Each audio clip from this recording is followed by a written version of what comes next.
Confira agora a entrevista de Ricardo Mello ao DCM e entenda os detalhes da polêmica entre Lula e Kassab. Embora eu acho que seja um certo absurdo, mas eu acredito que até o Lira vai estar no governo. Então, cogitando ele para ministro da Agricultura, né? A Gleisi e o Rodrigo Pacheco, eu entendo um pouco melhor. Assim, no caso da Gleisi, ela vai para a cozinha do Palácio do Planalto, né? Está sendo especulada para a Secretaria-Geral da Presidência, vai atuar ali no Palácio do Planalto, vai atuar na articulação com os ministérios.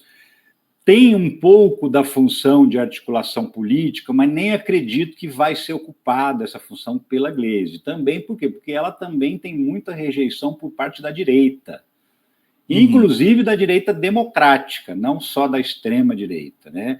Ela é vista com uma certa desconfiança, inclusive pelo Centrão, pelo pessoal da direita democrática. Então, veja um pouco, você vê, o Osmar Aziz deu uma entrevista, acho que ontem, se não me engano, mencionando justamente essa possibilidade dela ir para lá e dizendo, ela vai ser uma ministra militante. Como é que ela vai ser ministra se ela andou falando mal do Haddad um dia desses, né? Claro que a gente tem que separar as coisas, a presidente do partido é uma coisa, uma integrante do governo é outra, completamente diferente, mas independentemente disso, eu prevejo dificuldades numa nomeação da Gleisi, dificuldade para poder continuar lidando com essa galera que não é progressista, mas que tem que conviver com o Lula em razão dessa coalizão gigantesca do governo. O Pacheco, ele é exatamente assim, o resumo do que é essa coalizão. É um sujeito de direita, mas da direita democrática, um sujeito que valoriza as eleições, a escolha popular, então, obviamente, eu vejo ele muito mais próximo dos objetivos do que o Arthur Lira. Eu acho que o Arthur Lira, se vier para o governo, tem muito mais a ver com medo dele do que propriamente achar que ele tem a condição de fazer alguma coisa boa para o país como ministro da Agricultura. Por quê? Porque ele continua sendo dono, vamos dizer assim, de uma bancada de deputados, a bancada do Lira, porque mesmo não estando no poder, ele é o cara que continua direcionando as emendas. É para ele que o deputado pede uma emenda.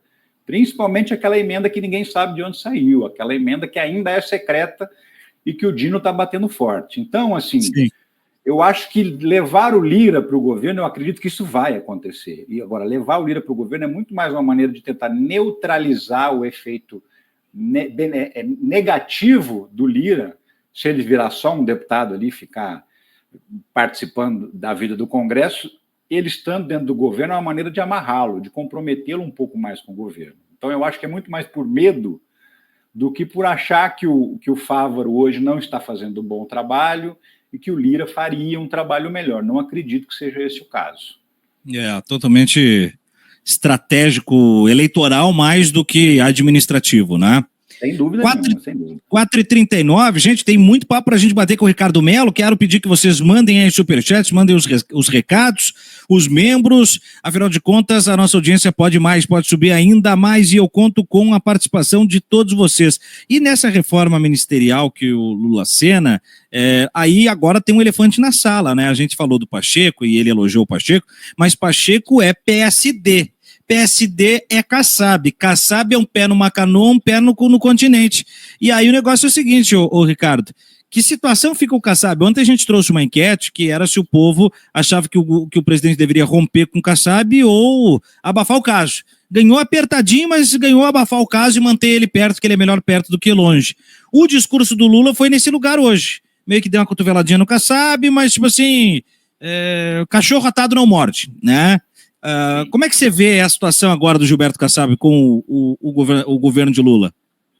É bem complicado, né? Porque o cara lidera hoje o que é o maior partido, né? Embora o PL tenha a maior bancada na Câmara dos Deputados, tenha a maior bancada no Senado, mas assim, do ponto de vista nacional, o PSD é hoje o maior partido do país.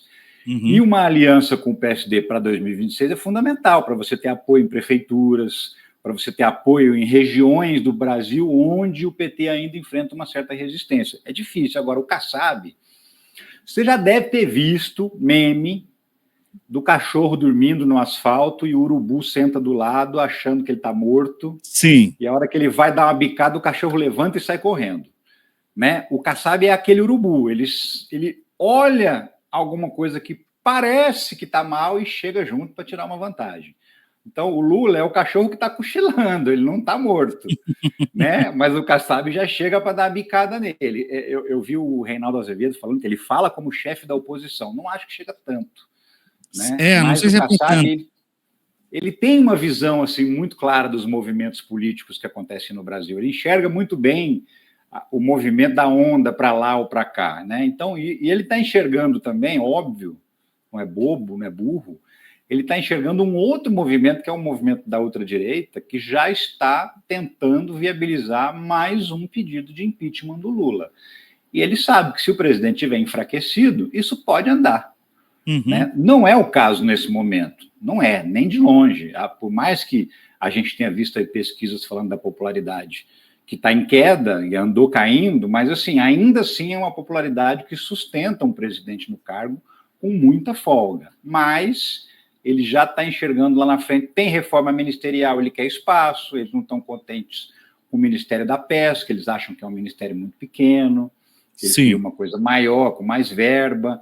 Então, assim, a hora de achacar, de coagir é agora, porque acabou de sair a pesquisa, porque a gente acabou de vir de um período de 15 dias atrás, menos, um mês atrás, com o dólar disparando, com o governo sob ataque cerrado por conta do dólar. E é muito curioso, né? Porque agora que o dólar caiu, não é o Lula mais, né? O Lula era acostumado só quando o dólar subia. Só quando sobe, Quando cai é o Trump. Então, assim, o Kassab ele tem muito bem essa leitura, né? Hoje, qual é o objetivo principal do Kassab? Ser vice do Tarcísio em 2026, para o Tarcísio sair do governo em 2030 e deixar o Kassab governador para o Tarcísio disputar a eleição para presidente. Ele quer, do mesmo jeito que ele virou prefeito de São Paulo, assumindo no lugar do prefeito que saiu para ser candidato, era o Serra, né? Do mesmo jeito que o Kassab virou prefeito de São Paulo, ele quer virar governador, sem ser eleito para isso. A gente passou 2024 inteiro, lendo na imprensa que ninguém acreditava no déficit zero. O mercado não acredita, o FMI não acredita, os operadores do mercado financeiro não acreditam, a imprensa especializada não acredita, e aí, de repente, a gente está com a notícia de que foi cumprida a meta de déficit zero, 0,09% de déficit, está dentro ali daquela banda, né? Se chegar até 0,25%, está dentro da meta. Então, ficou com folga dentro da meta. Eu queria saber o que vão dizer agora. Né? Como é que vão explicar mais esse erro, os especialistas, com bastante aspas, o que eles vão dizer? Assim, qual que é o trabalho do Haddad? Vamos analisar concretamente o que o Haddad já fez no governo. O Haddad já conseguiu conquistas muito importantes. Eu vou destacar aqui, lógico, a reforma tributária, que é uma coisa revolucionária. Há 40 anos se discute reforma tributária no Congresso Nacional. Ele conseguiu aprovar o novo arcabouço fiscal, ele conseguiu aprovar, o próprio Lula mencionou isso na entrevista hoje, ele conseguiu aprovar a PEC da transição, logo antes de começar o governo, né? Então, assim, são medidas importantes. Eu acho que o que o Centrão está falando a esse respeito tem muito a ver com a fala do Kassab, de aproveitar o momento, já que eles sentem que o Haddad pode estar enfraquecido, para poder bater, para terminar. Vou dar outro exemplo de outro bicho. A gente falou do urubu agora há pouco, né? Você já pescou no Pantanal? Eu nunca pesquei, quiçá no Pantanal, mas nunca pesquei. Mas vamos tentar entender a lógica da metáfora aí. Então, eu já morei na região do Pantanal, já morei em Campo Grande, já morei em Cuiabá, e já pesquei no Pantanal algumas vezes. E assim, tem uma dica muito importante quando você fisga um peixe, que é o seguinte: não fica brigando demais com o peixe, não. Tira ele logo da água. Porque se você demorar demais, o peixe sai sem rabo, sai sem um pedaço, porque as piranhas atacam, as piranhas percebem que ele está preso, enfraquecido, né? E vão para cima dele. Pela vida e vão para cima. A hora é agora. E o que o Centrão está fazendo com o Haddad também dá para fazer essa analogia. São o que as piranhas fazem. Elas aproveitam qualquer mínima fraqueza para poder virar predadoras. E o Centrão está querendo enfraquecer o Haddad nesse sentido também.